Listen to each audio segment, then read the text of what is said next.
नमस्कार विद्यार्थी मित्रांनो, व्हिडिओ सिरीज मधला आजचा व्हिडिओ आपण पाहणार आहोत पूर्णांक संख्यांची बेरीज। आता पूर्णांक संख्यांची बेरीज ह्याच्या अगोदर आपण मागच्या तासाला काय बघितलं होतं? संख्या रेषा, धन संख्या, ऋण संख्या, समुद्र सपाटीपासून खाली वर, तापमान शून्यापेक्षा खाली शून्यापेक्षा वर, आणि ह्या संख्येवर क्रिया आपल्याला करता आल्या पाहिजे। आता ह्याच्यामध्ये तुम्हाला मी एकच महत्त्वाची गोष्ट सांगणार आहे की ज्या संख्येला वजा चिन्ह आहे ते आपल्या डोक्यावरचं कर्ज आहे, आणि ज्या संख्येला वजा चिन्ह नाही ते आपल्या खिशात तेवढा रक्कम आहे। आलं लक्षात? तेवढी रक्कम किंवा तेवढा आपला बॅलन्स आहे। तर आपण आता डायरेक्ट उदाहरणाच्या सहाय्याने बघूया। पहिलं उदाहरण घेऊया बघा, 4 अधिक 4 काय उत्तर येईल रे? 8 उत्तर येईल। तिथं कुठं वजा संख्येचा संबंध झाला नाही। 4 रुपये ह्या खिशात होतं, 4 रुपये ह्या खिशात होतं, ह्यातलं खिशातलं 4 रुपये काढून ह्यात ठेवलं, ह्या खिशात किती रुपये झालं? 8 रुपये झालं। कळलं? पॅन्टीच्या खिशातलं 4 रुपये काढलं, ह्या खिशात आधी 4 रुपये होतं, ते 4 ह्यात ठेवलं, 8 रुपये झालं। वजा चिन्ह आहे का कुठं? नाही। हा आपला बॅलन्स आहे पोरांनो, हा आपल्या जवळ असलेलं भांडवल आहे, हे पैसे आपल्याकडे आहेत। दुसरे बघूया बघा, दुसरं गणित बघूया आता बघा, वजा 3 अधिक वजा 5। सकाळ सकाळी उठल्या उठल्या दोघ जण आले, माझं 3 रुपये केव्हा देतोयस? अजून त्याचं मिटते ना, तर दुसरा काय म्हणला, माझं 5 रुपये केव्हा देतोयस? केस उभा राहिले, हे कुठल्याच खिशात नाही तर पैसे दे नाही आपण। ते म्हणते 3 रुपये दे, हे म्हणते 5 रुपये दे। अरे किती डोक्यावर कर्ज झालं आपल्या? 8 रुपये कर्ज झालं। हाय का बॅलन्स? ही दे नाही आपल्याला, म्हणून ह्याला काय चिन्ह आलं? वजा। कळलं? ह्याचं 3 रुपये, त्याचा 8 रुपये, किती रुपये देणं आहे? 8 रुपये। आणि देणं म्हणजे कर्ज, आणि कर्जाला 100% वजा चिन्ह देऊन मोकळं व्हायचं। तिसरं उदाहरण आपण बघूया पोरांनो, वजा 5 अधिक 9, वजा 5 अधिक 9। आता आणखीन एक गोष्ट सांगतो, हे उदाहरण बघितल्यानंतर आपण बघूया व्यवस्थित। आता अजून उठतोय आपण, हातून उठतोय तर गडी एक सकाळी आला, माझं 5 रुपये दे। टेन्शन आलं, खिसाचा पचला, खिशात किती रुपये गावलं? 9 रुपये गावलं खिशात। त्याला आपण त्याचं 5 रुपये देऊन टाकलं, मग आपल्याकडे 5 रुपये देऊन अजून काय राहणार आहे? कारण शिल्लक राहणार आहे। 5 मधून 9 गेले, सॉरी 9 मधून 5 गेले, 4 रुपये आपला बॅलन्स राहणार आहे। आपल्याकडे बॅलन्स राहणार आहे। आणखीन एक गणित बघूया चला, 4 नंबरचं बघा, वजा 18 अधिक वजा 18 अधिक 12। आता काय झालं? उलट झालं।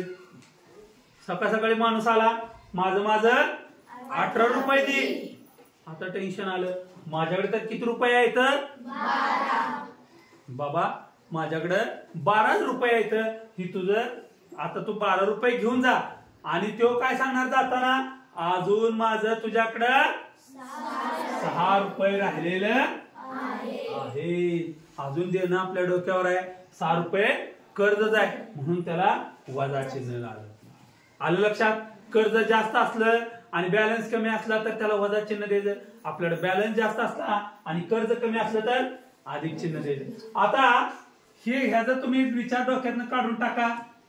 हे आपण 1ली, 2री, 3री, 4थी, 5वी पर्यंत शिकत आलोय। आता पण ते येतेच आपल्याला, 8 अधिक 8, 10 अधिक 10, 15 अधिक 25, लगेच करून मोकळं होते।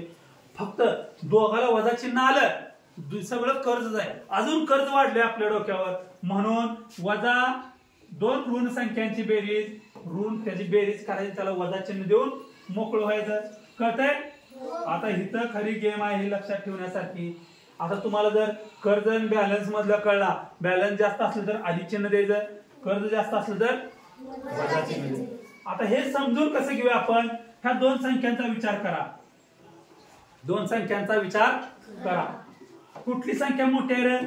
म्हणजे धन संख्या मोठी आहे म्हणून इथं पहिलाच अधिक चिन्ह देऊन ठेवा. ह्यांची वजाबाकी करा. 9 मधनं 5 गेले 4 राहिले. म्हणजे मोठ्या संख्येचं चिन्ह देऊन मोकळं झाले तरी आधीच देऊन ठेवायचं. लय विचार. आता ह्या दोघांचा विचार करूया. जास्त काय कर्ज आहे जास्त आहे बॅलन्स जास्त आहे मग कर्जाचं चिन्ह देऊन ठेवलं आपण. मग करा 18 12 घालवा 6. कळलं तुम्हाला? म्हणजे काय करायचं बघा. पूर्णांक संख्यांची बेरीज करताना अधिक अधिक अधिक बरोबर अधिक. दोन धन संख्यांची बेरीज धन संख्या येते वजा अधिक वजा. ह्या दोन ऋण संख्यांची बेरीज करून ती सुद्धा ऋण संख्याच राहते कारण दोन कर्ज वाढलं आपल्या डोक्यावर म्हणून इथं पण वजा चिन्ह दिलं.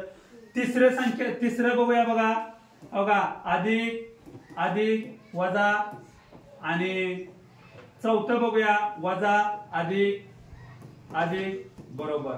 आता ह्या दोघांच्या वेळी काय करायचं. मोठ्या संख्येचे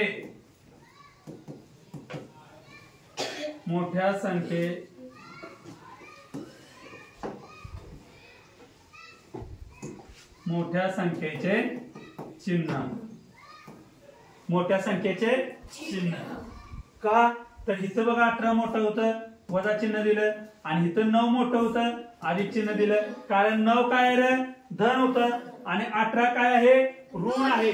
म्हणजे तुम्हाला लक्षात आलं का. हे जे दोन प्रकारची गणित एक संख्या ऋण आली आणि एक धन आली तर त्याच्या मोठ्या संख्येचं चिन्ह देऊन मोकळं व्हायचं. परत पहिली संख्या ऋण आली दुसरी संख्या धन आली त्यावेळी सुद्धा मोठ्या संख्येचं चिन्ह द्यायचं आणि त्या दोघांची वजाबाकी करायची. आलं लक्षात? समजलं तुम्हाला? मग आता चला ही गणित लिहून घ्या आणि उद्या आता एवढी सोडवून आणा बघूया.